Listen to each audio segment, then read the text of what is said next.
phone number for the last time, 855-99-BRUCE, 855-99-BRUCE. Our website, brucewilliams.com, and our email address, askbruce. This guy Bruce gets in all over the place, at brucewilliams.com. Been a long spin. I will not tell you it's not without some trepidation that I am doing my last, well, now 58 minutes or something of that nature, and I even screwed that up. One of you girls will have to come in and recalibrate the phone for me here. Oh, my goodness. The last time I don't hit the phone. I just don't understand this. Well, yeah, I do. I'm a little nervous.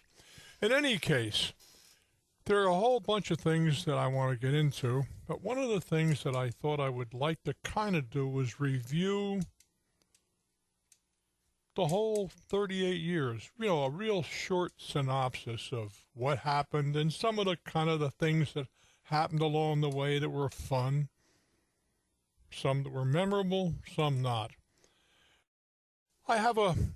Before I begin, I want to read you a letter that is so nice from Tom Friedland. There are dozens and dozens of similar type letters, and I let Tom's letter, if I read them all, that's all I'd be doing, and I don't want to do that. I am thankful and grateful for all of the nice things that you have said. But this is Tom as a gift. He's a gifted writer. He's a podiatrist. Hello. He's a chiropractor. He wrote Susan a letter of condolence for her mother, who passed away here a couple of months ago.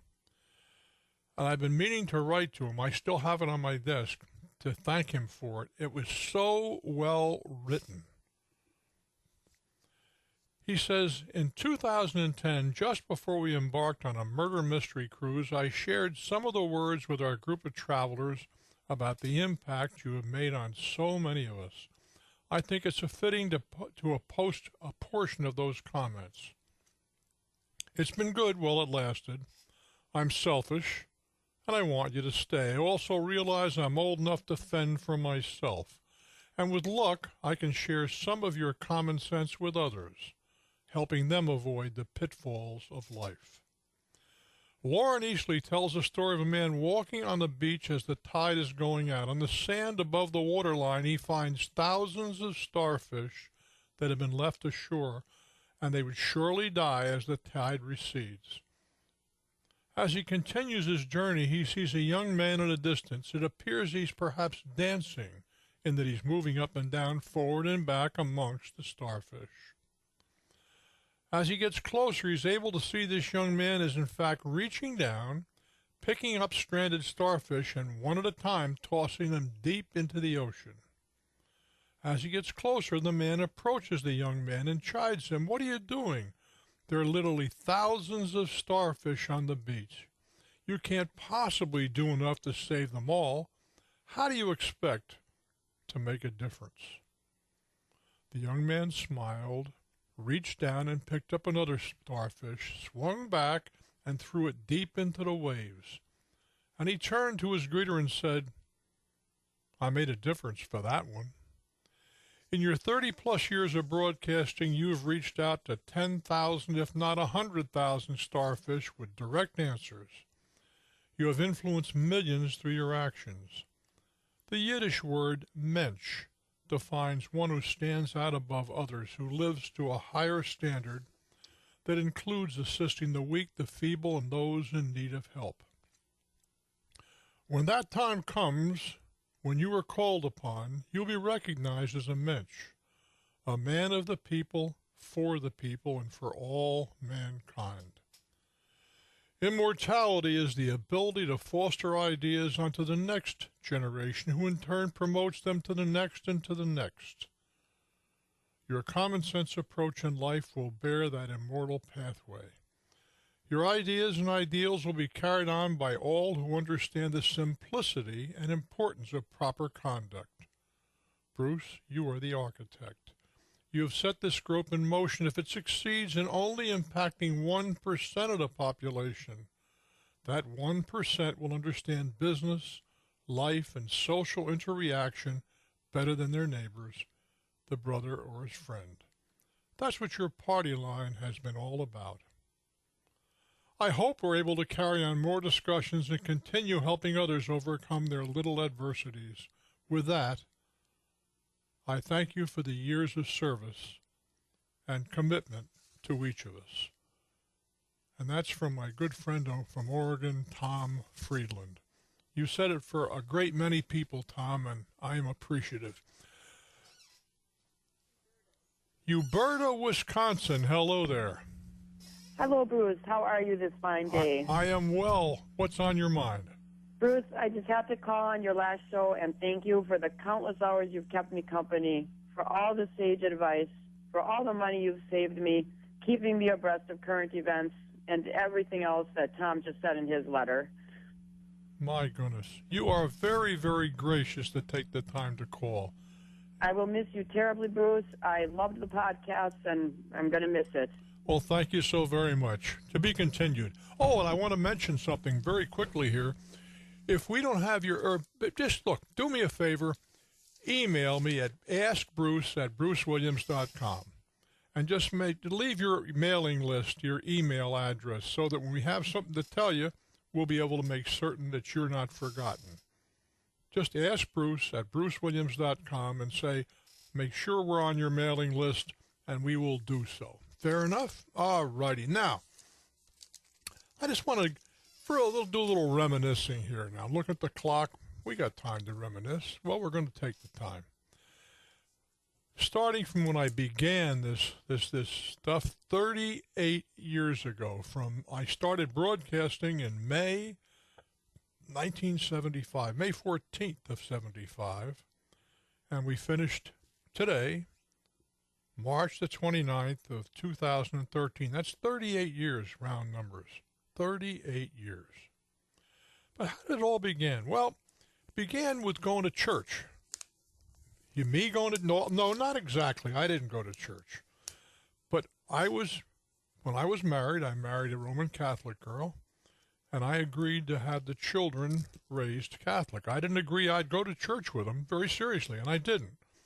But I took them to Sunday school every Sunday morning for an hour and a half, and I sat out in front of the church in the car listening to the radio. What else? And I used to listen to a guy named Bernard Meltzer. He was on TalkNet for a while. Bernie was always Dr. Meltzer. He was the Jewish grandfather. Dr. Meltzer. He was as much of a doctorate as I have. He has the same kind of doctorates that I have, honorary ones. No, he didn't earn one, and neither did I. But, I can be called doctor. I'm entitled. But anyway, everybody called him Dr. Meltzer. Dr. Meltzer broke every rule of broadcasting. He came from Philadelphia, would you believe? But he was a killer. For whatever reason, people listened. And I used to listen to him on Sunday mornings coming out of that was a Philadelphia station. I've forgotten now. In any case, I got to thinking, I bet I could do that. Matter of fact, I could probably do it better than he could. But I certainly couldn't become a Jewish grandfather. I was not going to grow old enough to be a grandfather. I wasn't Jewish, and I didn't want to be either one of those things. But I figured I could be a hip uncle, and that's the way the thing started to come about. Now, it's one thing to think you can do these things. It's quite another. It's altogether different than persuading somebody else. Well, I had to persuade Tony Morano. Tony was the boss at WCTC in New Brunswick, New Jersey, and I still think of him and refer to him, although he has passed away many years ago, as the boss. Tony taught me a great deal. But trying to persuade Tony to let me do a radio show, first of all, we had lockers adjacent to each other in the health club. When you are as chubby as I once was, I'm svelte now. Well, not really, but I'm a little bit lighter than I have been for a long time. Doing business in a jockstrap just is not easy. It just is not the kind of place. I'm sitting at Tony talking to him when we're changing about the lockers. But finally I got an appointment to go in and see him. He says, well, I got an idea for a show. Maybe you can handle it. And the idea was no matter what anybody calls about, you take the opposite point of view. Well, I said, hell, I'm a natural for that one. Only problem was the idea stunk. We tried it, and it just didn't work. Well, he said, well, we tried. I gave you a shot. Well, I said, well, that isn't what I want to do. He said, well, what do you want to do? I said, well, I want to just answer questions about business and that sort of thing. And he said, like an ombudsman. I said, well, I didn't know what an ombudsman yet was, but I thought, sir, I like an ombudsman. Well, we tried it, finally, on May the 14th of 1975. 1 lousy hour a week, Wednesday nights from 8 to 9. Well, that's the way it started. Well, about 3 months later, I talked to Tony, and I said, Tony, I'm the best thing you ever had in this radio station. You got to give me more time. I'm a very shy and retiring, as you know. And he said, well, I can't afford you. You can't afford me. You're not paying me. I think he's paying me $20 a night or something. I don't know. He says, yeah, but I have to have an engineer there to run the board and so forth, and that's expensive. I said, well, what do I got to do to be an engineer? He said, you got to pass elements 1, 2, and 9 of the Federal Communications Code. Well, how do I do that? Well, you got to go to school for 9 weeks, and then you go into New York to Vesey Street, take a test. You pass the test, you're home free. I said, that's fine. I went out to the office, and I got all the books on these elements 1, 2, and 9. About 5 o'clock in the afternoon. I took them home, told my wife, don't bother me, leave me alone. And I read those stupid books from whatever time I got home until about 5:30, 6 o'clock the following morning. Went to New York, took the test, and passed it. Never mind 9 weeks of school, I passed it the next morning. Now, I didn't know an ohm from a watt, the business type and the technical stuff. After I was working on the radio station, what you had to do sometimes was test. They had the signal, the emergency broadcast. So you've heard all that stuff, right? Only one thing was it would be on the log. You have to play it at, pick a number, 1136. But I didn't know how to play it. But I could go like this. And I was smoking, but I could hold it for a minute. And that was the signal. Every time when I gave the signal, that was what they got out of me. They also had to take tower readings. Every so many hours, you had to go up and take a tower reading to make sure that the signal was going out in the right way and whatever. I never learned how to do tower readings either. But I had that beat, too. I'd go up and take a look at what the last guy had. Let's say he had 22.6. Well, I'd make my reading 22.65. I figure if it was close enough to where he was. And that's the way the tower readings got taken for 3 years at WCTC, and nobody ever was the wiser. But anyway, I went and talked to Tony, and I showed him the next morning I got a license. Now what? Well, what was he going to say? So he gave me 3 hours a night, 3 or 4 days a week, from 11 to 2 in the morning. But that was the greatest training area. I made all the mistakes. Nobody was listening. I mean, one night, for whatever reason, we had every kid at Rutgers University calling in and making comments, and I'm hitting the button. We called it a tape delay at the time. Now it's a digital delay, but tape delay. Wind up was I get home, my wife said, boy, that was some show you did tonight. I said, well, I got these damn kids calling in. I kept bleep. He says, the tape didn't work. All of this filthy language in the comments about women and whatever. We didn't get one complaint. Well, nobody was listening but the damn kids. But I had a chance to mature and learn how to do the job. And that's what it comes down to. The only way you're going to learn this job is to do it. There's no school that you can go to, no place to do it other than actually do it. But in any case, Tony tolerated me. Oh, yeah, one night I had the worst possible kind of radio. I had an astrologer. Oh, my God, she came in with her long gown on. She was very overweight, but she had a tent that she wore to cover it up.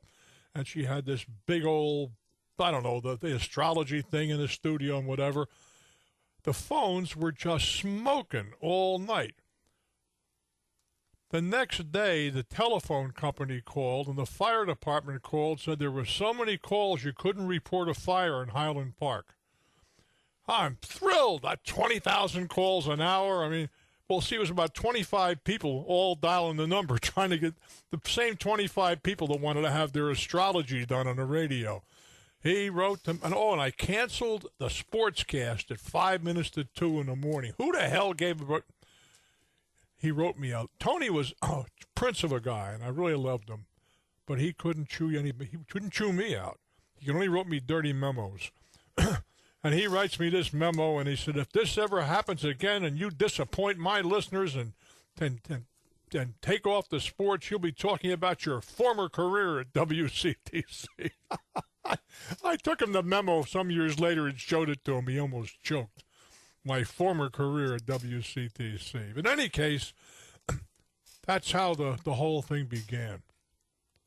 Somewhere along the line, I started attacking WMCA in New York. Couldn't go to WOR because Bernie Meltzer was now at WOR, and that was the only two talk stations in town. Well, I couldn't get the job. This is persistence. This is the kind of stuff that I've talked about on this show over the years. I called Mark Mason and his predecessor over 3,000 times, and I wrote them over 500 letters before I got my first interview. Now, people said, you're going to piss him off.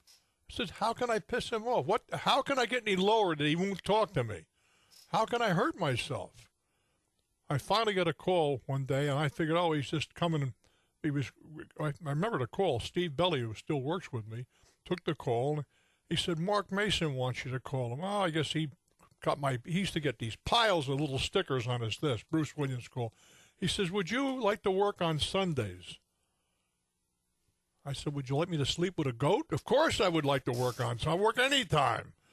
Barry Farber had a program that wasn't doing so well. So he put me on from 2 to 6 on Sunday afternoon. If there is a toilet in radio, it's 2 to 6 on Sunday afternoon.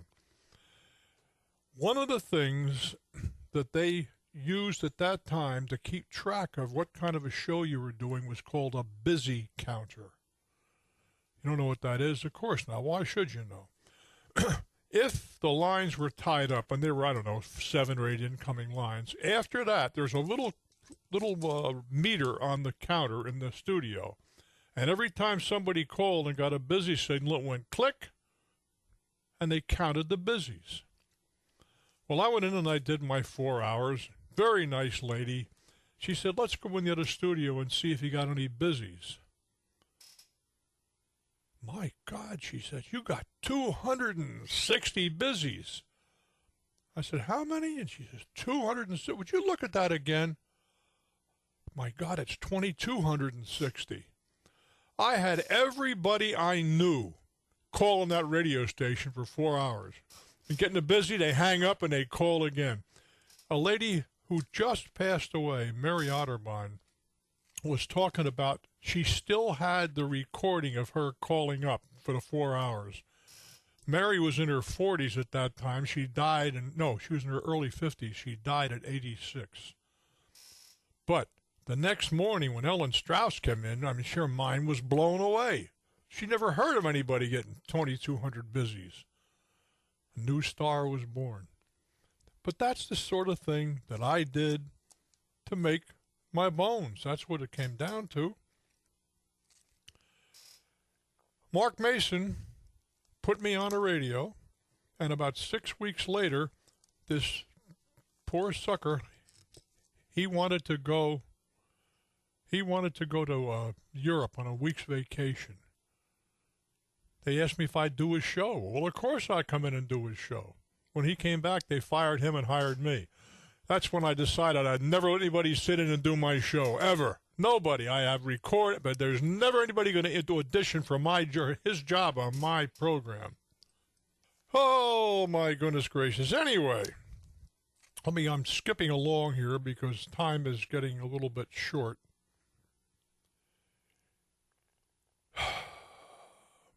I pitched NBC. I said I had I know what it was. I was on Larry King's show. And, he had me on as a guest. And we took calls, and it worked out real well. I went down to see a lady at NBC, and I'm trying to think of her name because I know it like my own. And I'll think of it in a minute because I still don't like her.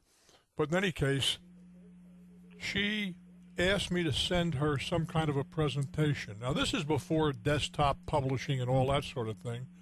And in 3 days, I sent her a written proposal, National Talk Radio, an idea whose time has come. And the only thing I didn't get on point on was the 800 numbers, and that's not hard to understand because 30 years ago, 800 numbers were not as ubiquitous as they are today. But in any case, I got a very nice letter for her, which is in a place of honor in my home, clipped on the original thing that I sent to NBC. And she said, it's a very nice idea, and we would really like to consider it, but not at this time, but I'm going to keep it on file just in case. 6 weeks later, she sends Bernie Meltzer down to Louisville, Kentucky to test out my idea. Yes, I certainly was. And in my very mature way of handling things, you understand that I am a very mature guy.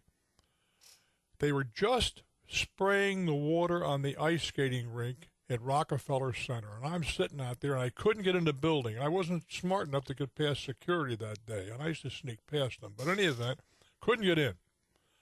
And I stood out there, and I gave the building the finger, the Italian salute, the middle finger salute. I gave the building, RCA building, that and said, this is going to cost you someday, people. Well, Mark Mason was over at NBC. No, Mark wasn't. Maurice Tunick was over at NBC. They called me.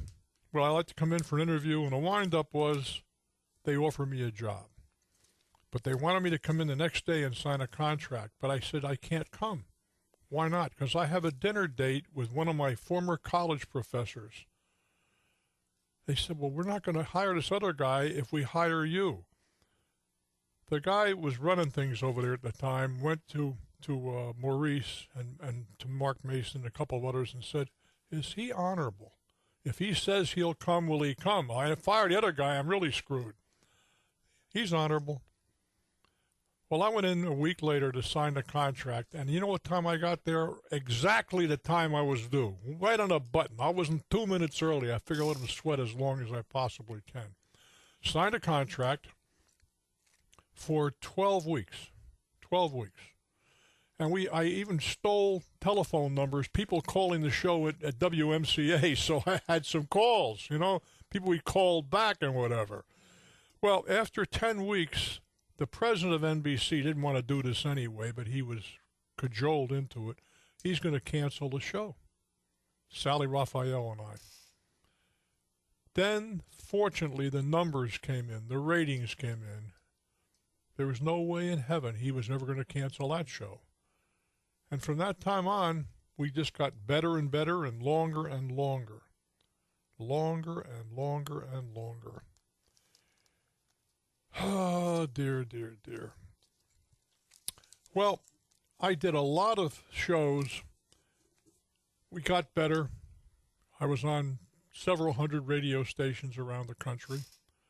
And we decided to do something else. We decided to try doing the evening with Bruce Williams, just as we're going to be doing very shortly. Caller from where? Oh, I don't. What are you guys? You got to give me heat to laugh. I promised myself I was going to be very nice to you at the last show, but I'm not so sure I'm going to be able to handle that for another 30 minutes.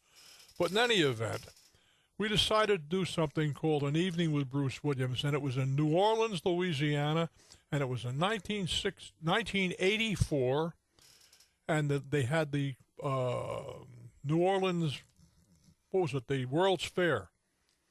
We went down. I had my 5 kids with me, my wife. Well,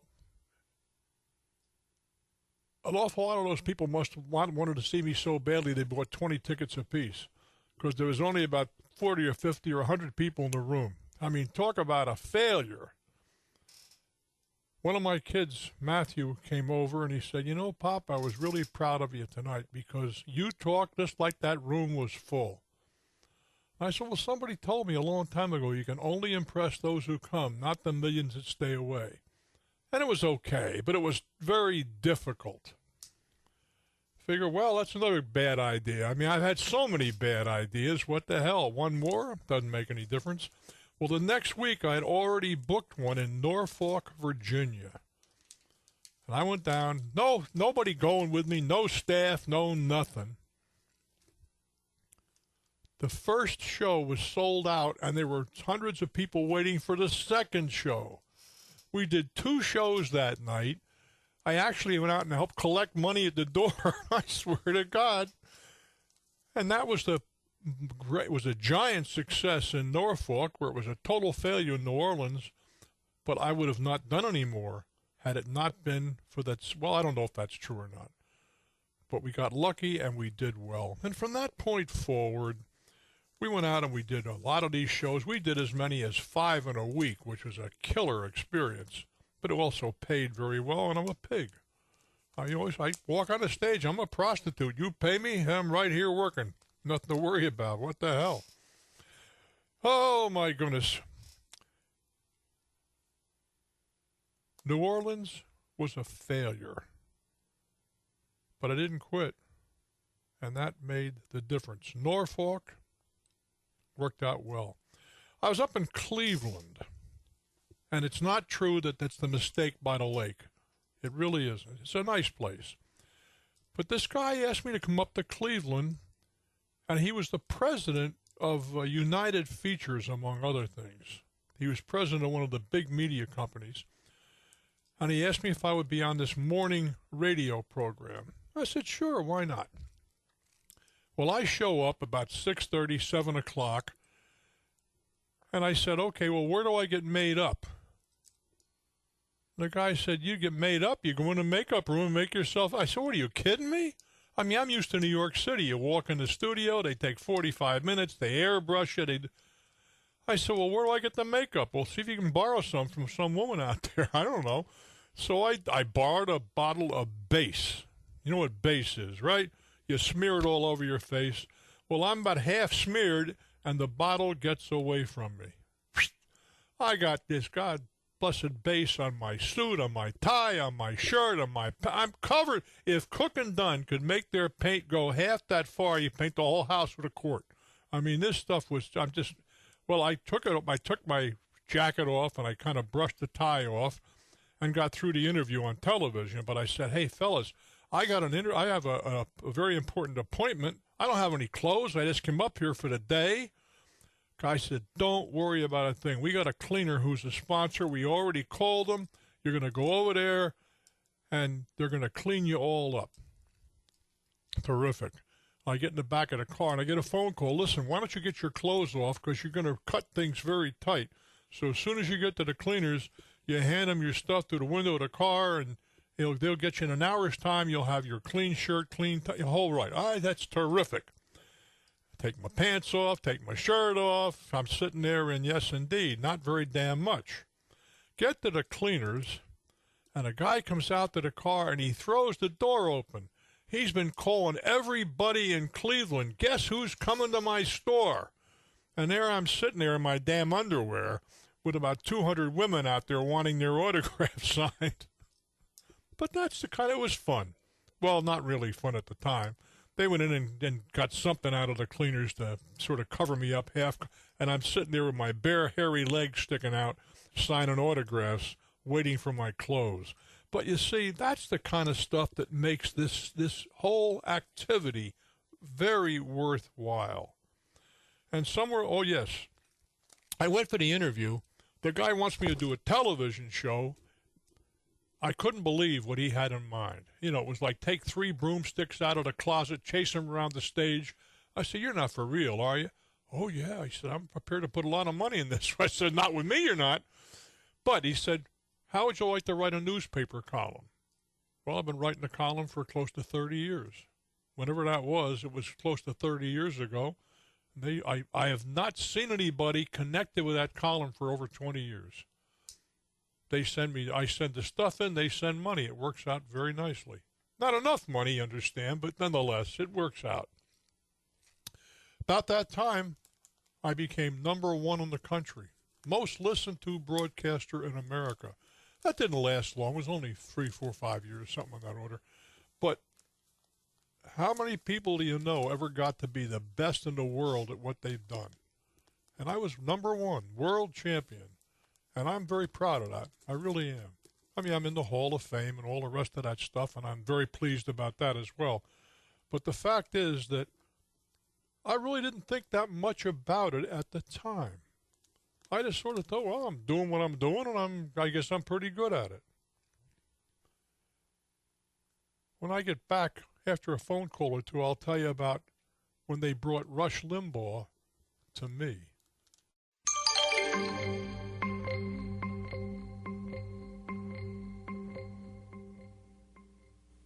I thank you very, very much for your call, my friend. Bruce, thank you so much. Appreciate it. About 22 years ago, I got a call from Bruce Marr. Bruce Marr is a guy from Nevada. The reason he lives in Nevada, you can keep wolves legally. I'm sitting in his house, and this wolf walks up. The damn wolf is taller than I am, for crying out loud. But anyway, Bruce Marr I knew him as a consultant at MCA and whatever, and he's the guy that discovered Rush Limbaugh in Sacramento, California. And he said, we're bringing this guy to New York. Can you talk to him?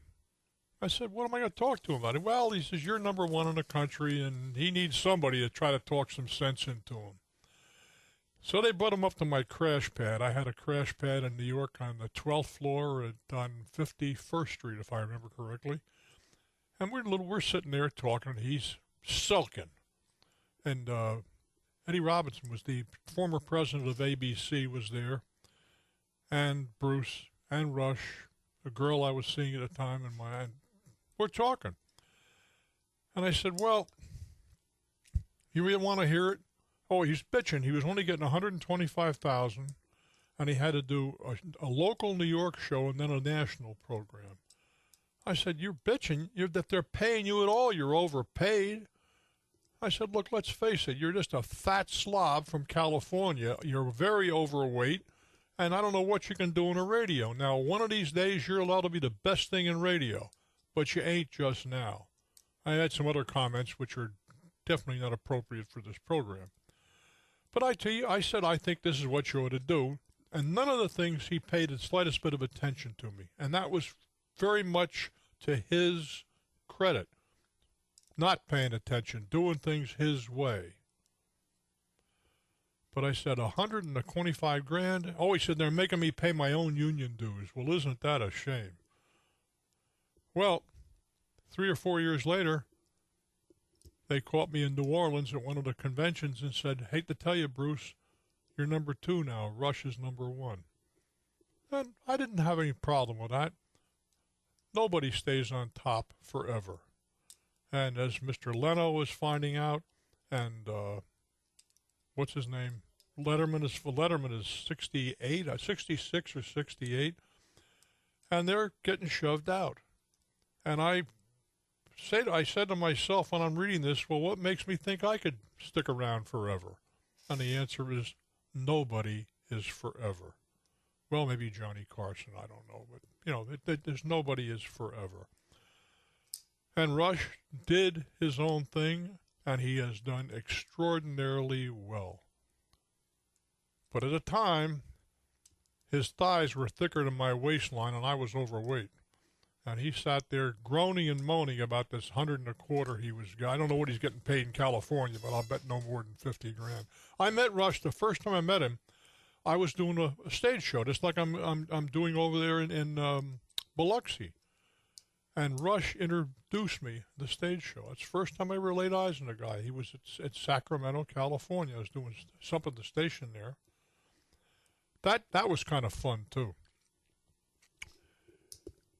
I was asked to go out to the wine country. I don't even drink wine. to go on a tour of the wine country in a motorhome with 2 stewardesses, and I won't even tell you what other qualities they had going for them. But that was all right. I mean, I don't know if my wife was with me or not. She went on that tour, but it doesn't matter. And finally, we get out there. I'm looking at the wine kegs. They all look alike. What the hell? You see one keg, you see 1,000. They're all alike. They're all married. But I went on this tour. But when it came time to go in for the cleansing of the palate, that's it. That's not for me. So while everybody else was getting their palates cleansed, I went out and I looked at the flora and fauna, and it was, pretty place. Finally, I want to get the hell out of here. And I walk in just as the tour guide is saying, and this bottle of Cabernet Sauvignon is so rare, we only allow 1 bottle to a tour group. I got to have a case. What the hell is this? I'm a hot shot from New York, and you're telling me I came out here to spend the whole day out here, and I can have 1 lousy bottle? Well, he finally says, well, if you're going to have a bottle of red, a case of red, you will certainly need a case of white. Oh, I can feel the hook going right into my mouth. He is reeling me in, and there's not a damn thing I can do about it. Well, the next thing you know, these 4 or 5 hotshots from California, big sponsors of the radio station, well, if he can have 2 cases, I get 2 cases. The guy goes home that night. Says, Marilyn, I had a hell of a day. Pour me one. He said, I had this jerk from New York. I gave him the old 1 bottle routine, and I sold him 2 cases. And they were $1,000 a case, I want you to know. And there's these 4 or 5 other chumps. I sold them 2 cases apiece. He said, we got a hell of a commission coming. I enjoyed being taken. The guy was really good at what he did. But then somebody looks at their watch and says, Bruce, you're not going to make it back in time for the broadcast. What are you talking about? They sent a Cessna 182. Now, why is that a important airplane? Because that's the same plane I cracked up, a 182, to land in a field, a farmer's field, to pick Maurice and I up. And I don't think my wife did want to go. She took the bus back, as I remember. Maurice is saying, I'm going to die in this goddamn thing. I said, no, Maurice. And so the pilot says, well, you fly a 182, yeah? Well, why don't you fly it back? No, Maurice, just let him, don't know. You can't touch the controls. We got back 15 minutes to spare. Landed Captain Bill, his name was. He was the base commander of some Air Force base in Sacramento. And also, he was the traffic reporter. That's how we got into the act. But you see, this is the kind of stuff that makes what I have done, for me, so interesting. So interesting. You get to do things that other people can only dream about. Only dream about. Coconut Creek, Florida. Thank you for your patience. What's on your mind? Hi, Bruce. Just wanted to call in on your last show here, and it wouldn't be the same if I didn't get into you today. Just wanted to wish you the very best in everything you do. Your wife with her running, which I do as well. The dogs. Just wanted to check in with you. Well, thank you so very, very much. I appreciate that. Definitely going to miss you, and we hope that you definitely keep the website and Facebook going. Well, thank you. We are going to keep the website up. And from time to time, I don't want to call it a show, but we're just going to, first of all, when I asked the girls if we can do this, is it going to cost me a whole lot of money? Otherwise, the hell with it. We are going to keep the office open. Well, Beth is abandoning ship. Well, she's only been engaged for 23 years, so that she's finally going to move up to Washington. Of course, he's older than I am. I mean, well, after all these years, what, are you kidding me? So Beth has decided to Matter of fact, the fact that she was going to move had something to do with our demise here, but I hate to admit that. But, well, you know, anyway, Denise is going to hang around, do the column and answer the phone, and I don't know, whatever. We're going to try to cook up some. You see, now, wait a minute. The last time I decided to quit broadcasting, when everything was going downhill with Westwood One, I thought I ought to try to get a business to keep these two ladies employed. After all, they've been around 27 or 28 years and 18 years, something like that, respectively. So I said, let's look around for some kind of a business, girls. I don't know which one of these geniuses came up with the idea. They probably both are blaming the other one now. But what do they call those places? Internet cafe.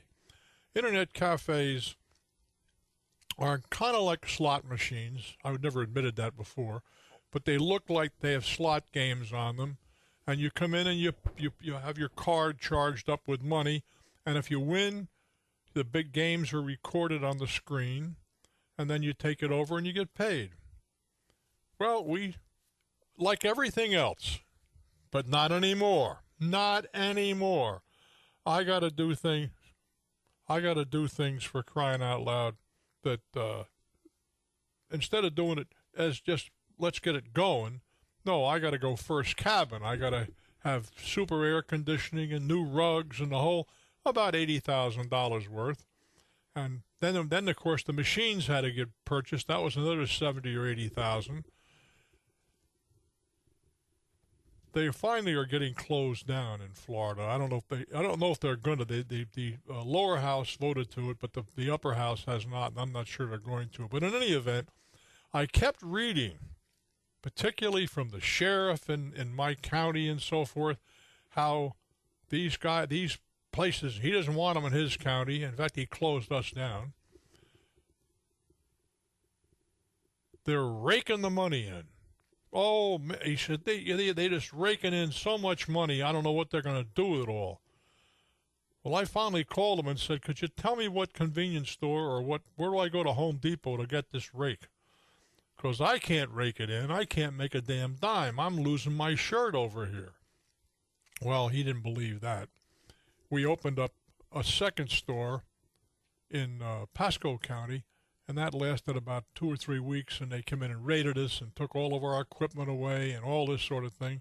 Ultimately, they decided that, for whatever reasons, that what we were doing very likely was legal, that we had the right computer systems and so forth, and eventually they returned all of my equipment, the couple $1,000s in cash and whatever. Only problem was, when the equipment went out the door with them, it was worth $45,000. When I sold it for $8,000.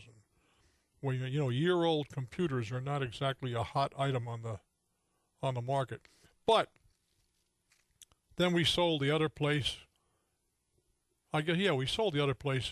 We sold the equipment off and all that sort of thing. Of course, one guy still owes me money, but that's a whole other program. But I ain't starting any more businesses. Not anything. I'll tell you, if I was going to go into business, I'd go into the hamburger business, or a short order place, or a diner, something that I know a lot about and enjoy. Problem with the diner thing is, I'd want to be the short order cook, and I was a very good short order cook. I was faster than most guys I've ever seen. But as you well know, my arms are not mine anymore. From the shoulder to the elbow, both arms have been replaced, and as a consequence, I can't reach too well. I know what to do. I was out working on my boat yesterday for a very short period of time, and I know exactly what I got to do. I got to drill some bolts out and so forth. The problem is I cannot get my body into a position to get the bolts drilled out, and that is so frustrating because I know exactly how to do it and how to repair it and get it done right. But without the ability to physically get down on it, I mean, I can't kneel anymore. I just can't do it. My legs are one leg is is completely shot. The other one is half shot.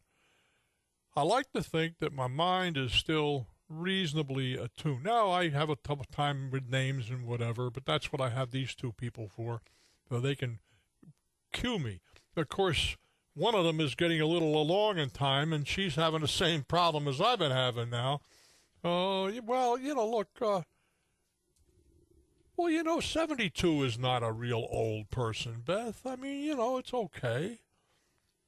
Well, it won't be 72 till my next birthday, she's telling me. Well, that's another whole program.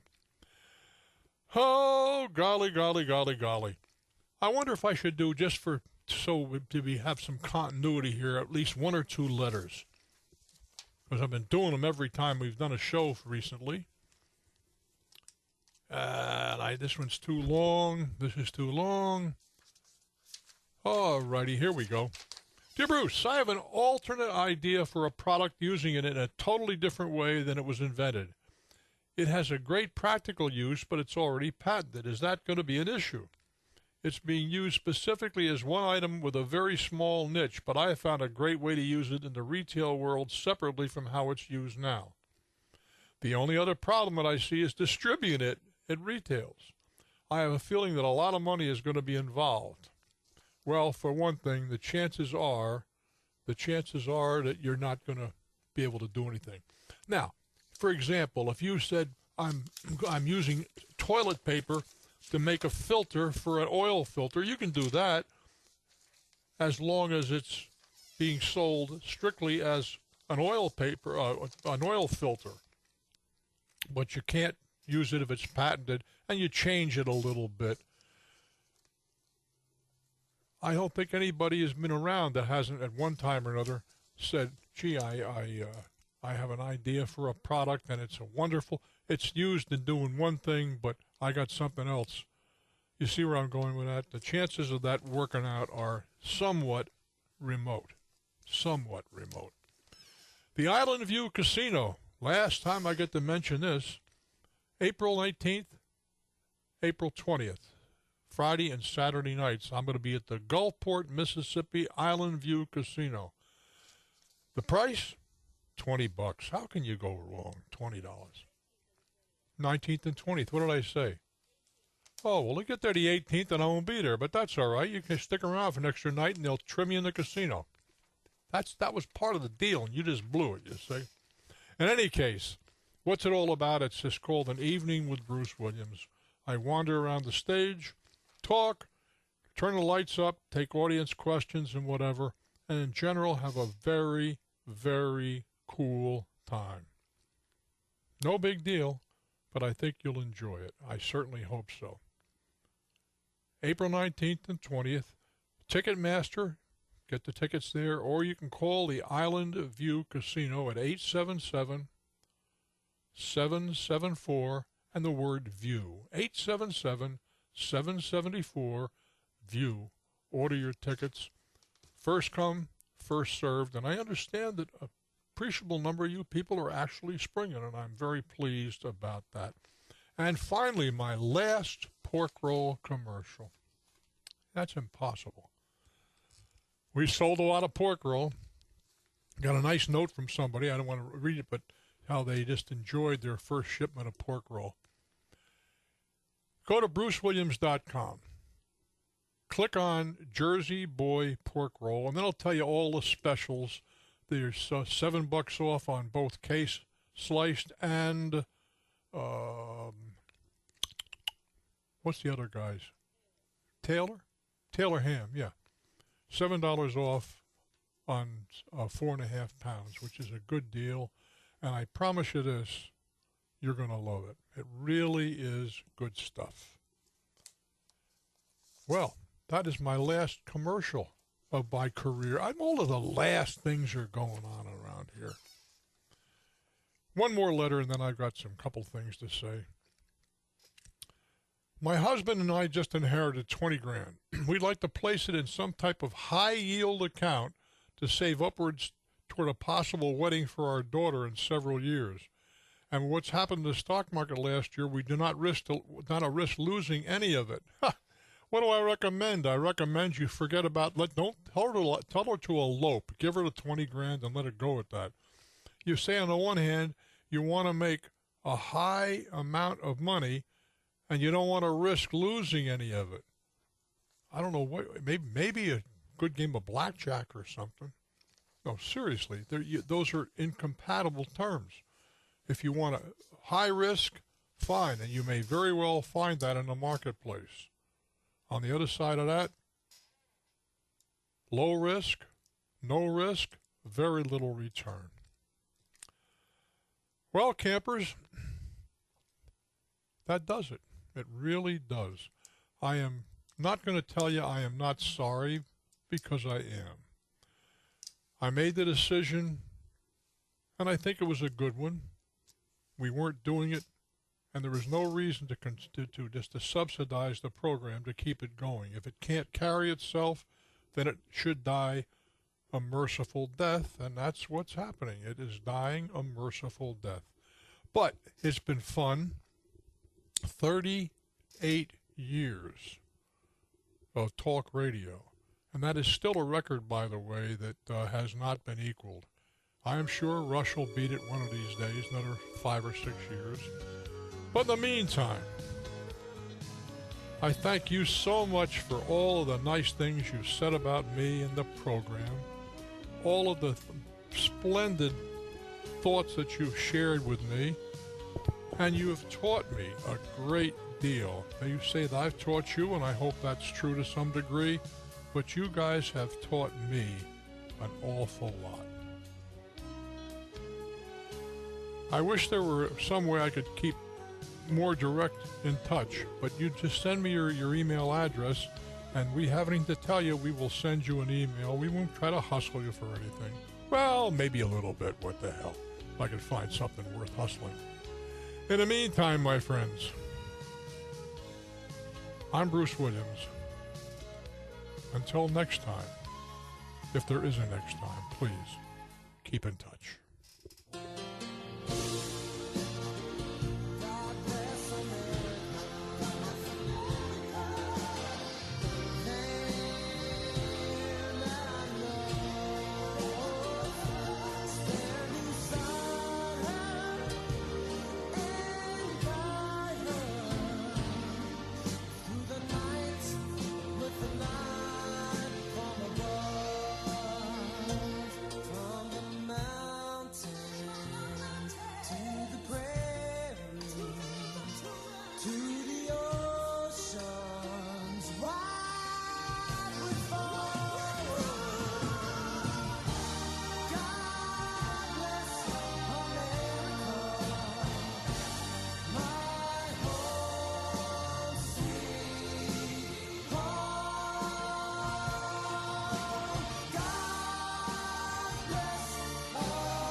You're listening to The Bruce Williams Show on the Made in America Broadcast Network.